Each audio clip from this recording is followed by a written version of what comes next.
বাংলাদেশ মাত্র কয়েক মাস আগে যেখানে ছাত্র আন্দোলন দিয়ে 15 বছরের একচ্ছত্র ক্ষমতার পতন ঘটানো হলো, নেপাল যেখানে রাতারাতি সংসদ জ্বালালো, এমনকি এনআরকি তৈরি করা হলো এবং চীনের মদতপুষ্ট নতুন সরকার এলো।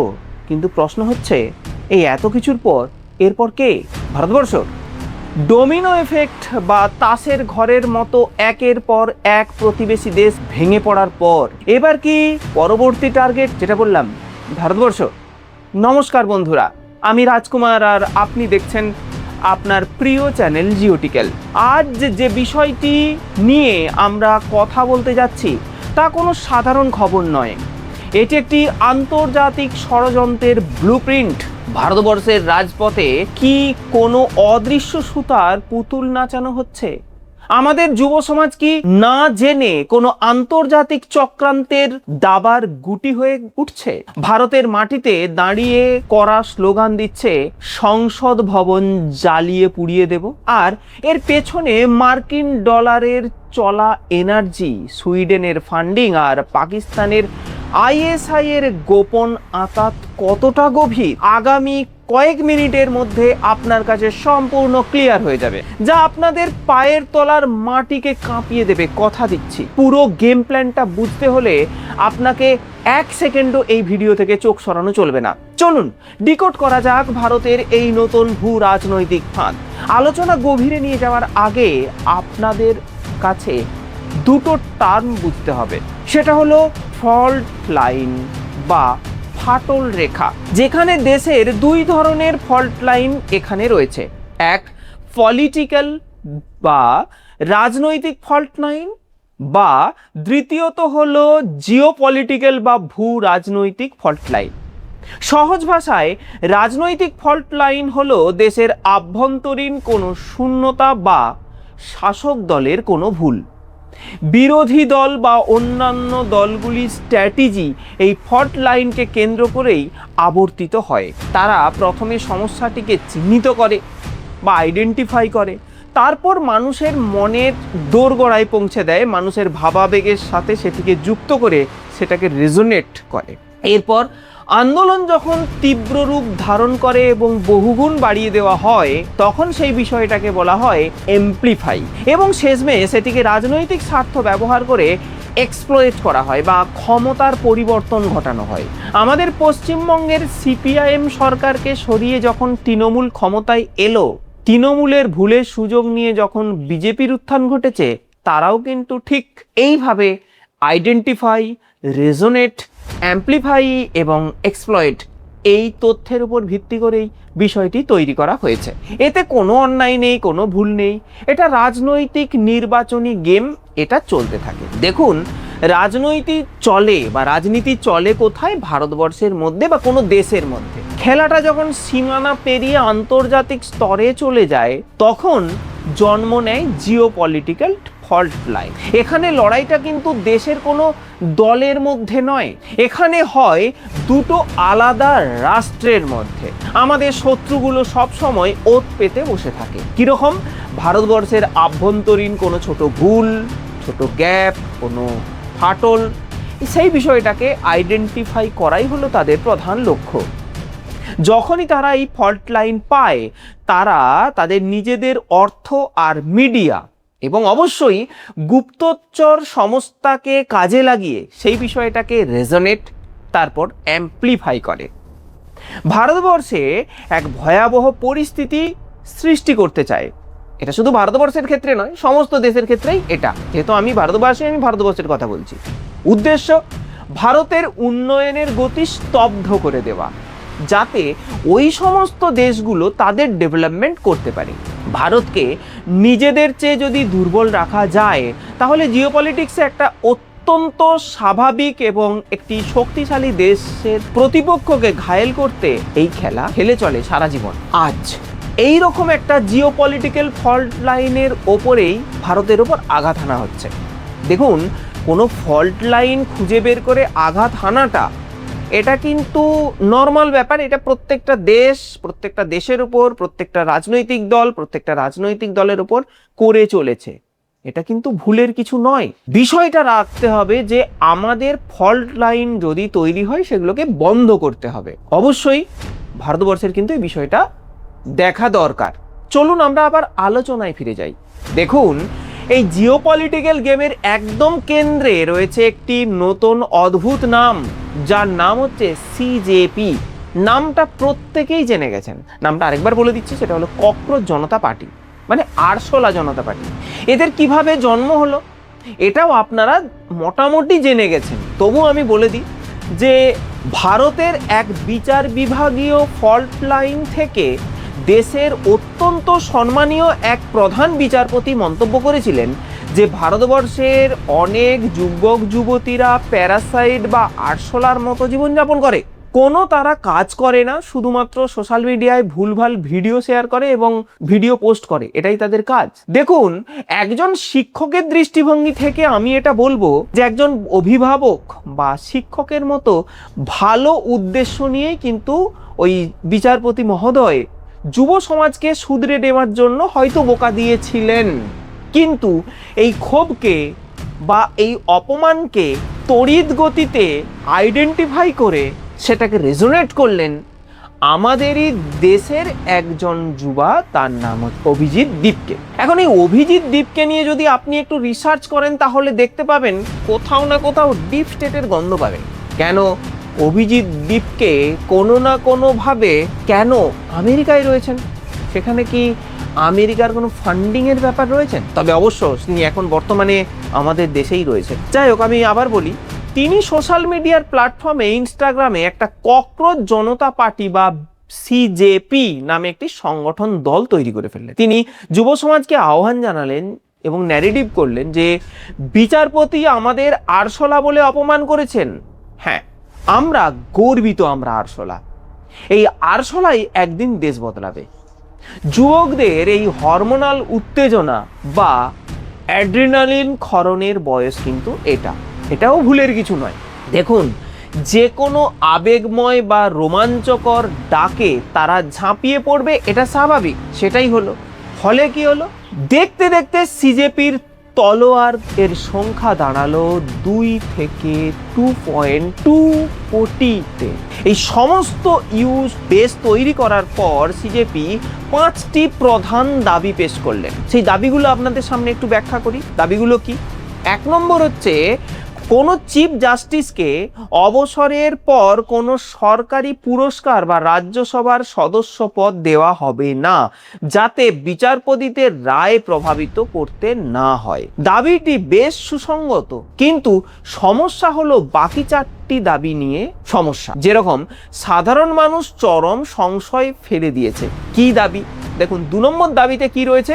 2 নম্বর দাবিতে রয়েছে ভোটার তালিকা বা ISR থেকে কোনো নাম বাদ দেওয়া যাবে না। এখন ভাবুন, পশ্চিমবঙ্গ বর্ডারের স্বরূপগঞ্জের প্রকাশ্য দিবালোকে ধরা পড়ছে যে সমস্ত বাংলাদেশি, সেখানে বাংলাদেশি থাকা সত্ত্বেও 700 টাকার জাল আধার বানিয়ে 700 টাকায় জাল আধার বানিয়ে ভোটার তালিকায় নাম তোলা হচ্ছে। সিজেপি বলছে এখানে হাত দেওয়া যাবে না, ভোটার তালিকা সংশোধন করা যাবে না। এখানে কি অবৈধ অনুপ্রবেশকে বৈধতা দেওয়ার চেষ্টা করা হচ্ছে? মনে হচ্ছে না? কোনো গন্ধ পাচ্ছেন আপনি? হ্যাঁ, ইয়েস, আমিও কিন্তু সেই গন্ধটাই পাচ্ছি। 3 নম্বর দাবি কি? 3 নম্বর দাবি হচ্ছে ব্রডকাস্ট লাইসেন্সিং সিস্টেম বাতিল করতে হবে। বিষয়টা ব্যাখ্যা করে বলি। লাইসেন্স ছাড়াই যে কেউ যে কোনো ব্রডকাস্ট করতে পারবে।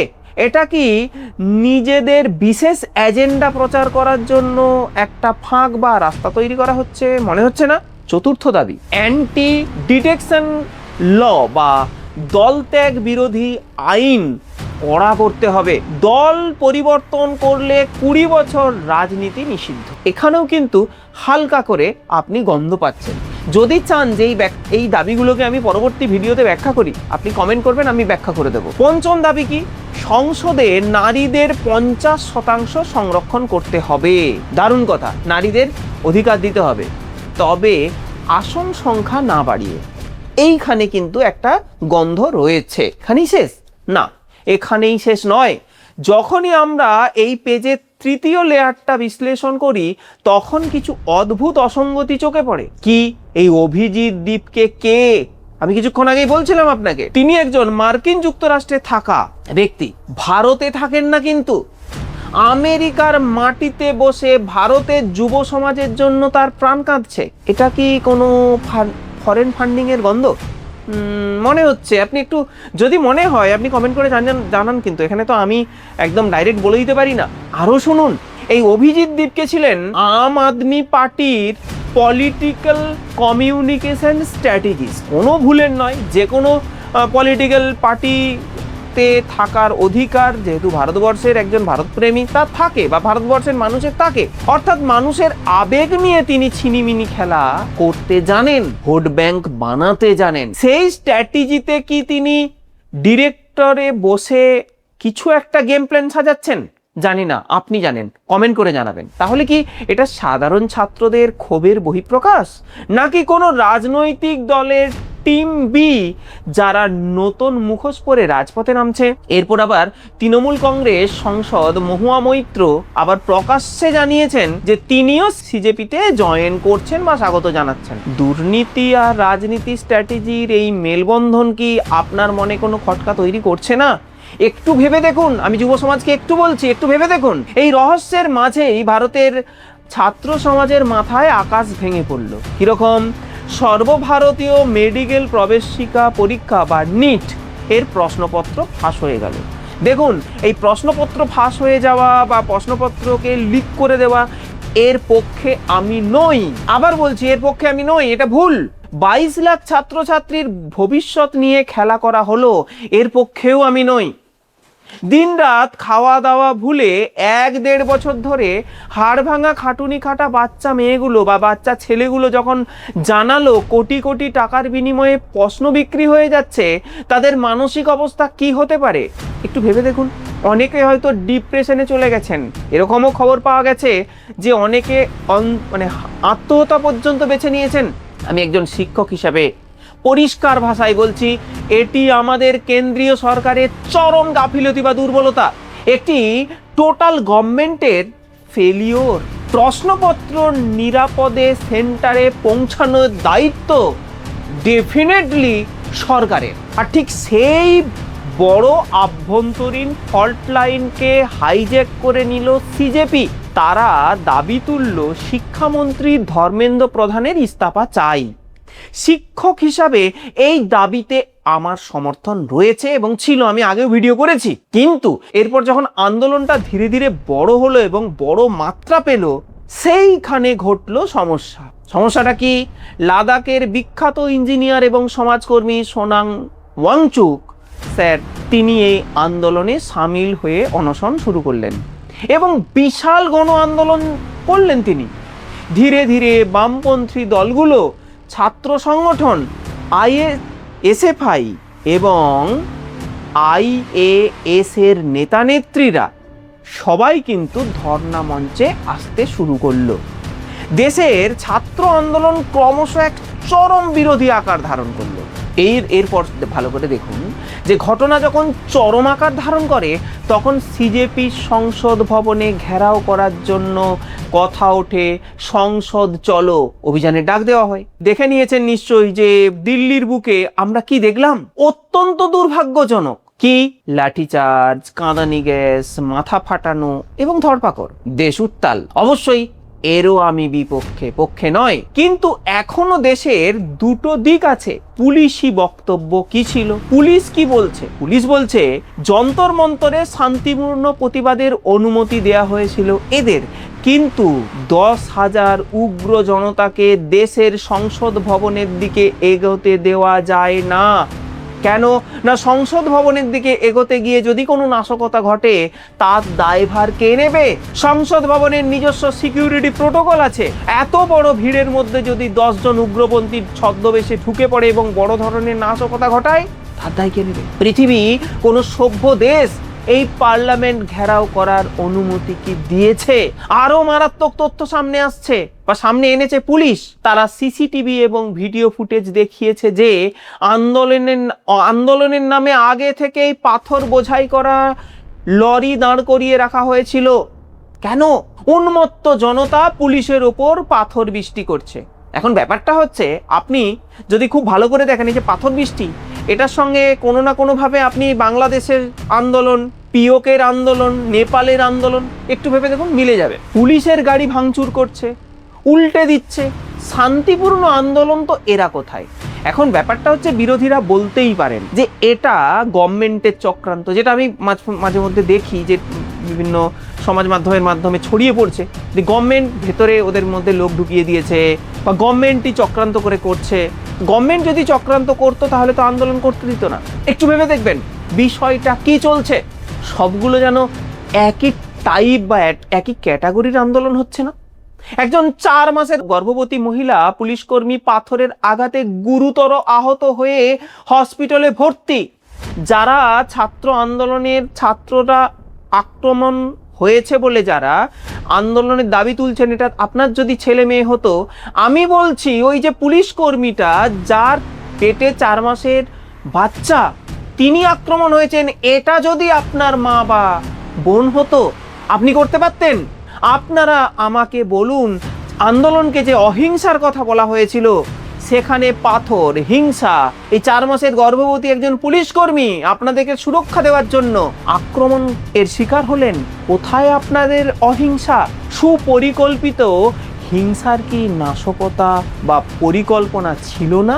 কমেন্টে জানাবেন আপনারা। এবার আসুন আসল খেলায়। একজন জিওপলিটিক্যাল এক্সপার্ট হিসেবে আমি যখন এই আন্দোলনের টাইমিংটা বা সময়কালটা লক্ষ্য করছি, তখন আমার চোখ তো একদম কপালে উঠে গেছে। কিরকম?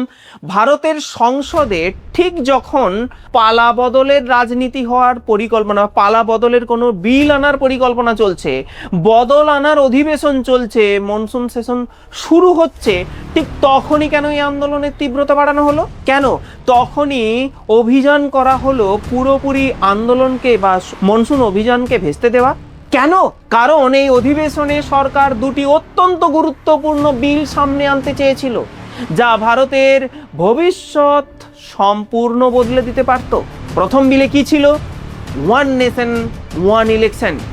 যদি এই বিল পাস হয়ে যায়, তবে ভারতের প্রতি বছর কোটি কোটি টাকা খরচ বেঁচে যাবে। রাজনৈতিক নেতারা ভোটের জন্য বারবার ভোটের পিছনে টাইম দেবেন না। একবার ভোট হয়ে গেল, 5 বছর কাজ করতে পারবেন।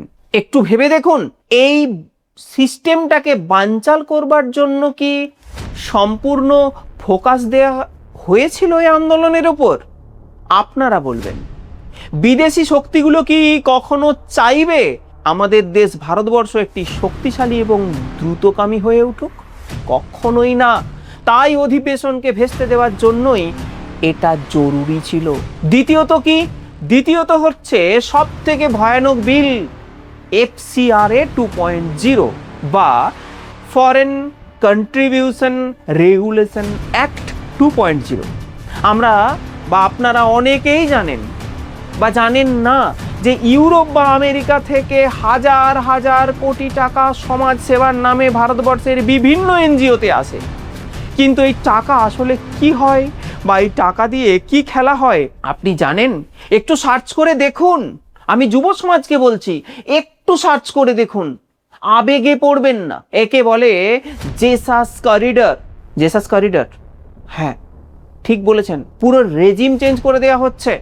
পশ্চিমবঙ্গের শিলিগুড়ি করিডর থেকে শুরু করে আসাম হয়ে অরুণাচল প্রদেশ পর্যন্ত ভারতবর্ষের উত্তর পূর্বাঞ্চলের সমগ্র সীমানা অঞ্চলের পুরো ডেমোগ্রাফিক্যাল চেঞ্জ আসছে, এসে গেছে অলরেডি। ভারত সরকার বুঝতে পারেনি। গ্রামে গ্রামে কোটি কোটি টাকা ছড়িয়ে গরিব মানুষদের ধর্মান্তরিত করা হয়েছে। খ্রিস্টান ধর্মগুরু রাজ্য গড়ে তোলার চেষ্টা করছে। একটু মাথায় বুদ্ধি আনুন আপনারা। উদ্দেশ্য কি জানেন? আজ থেকে 20 থেকে 25 বছরের মধ্যে উত্তর পূর্ব ভারতকে মূল ভূখণ্ড অর্থাৎ ভারতবর্ষের মূল ভূখণ্ড থেকে সম্পূর্ণ বিচ্ছিন্ন করে দেওয়ার পরিকল্পনা করছে তারা।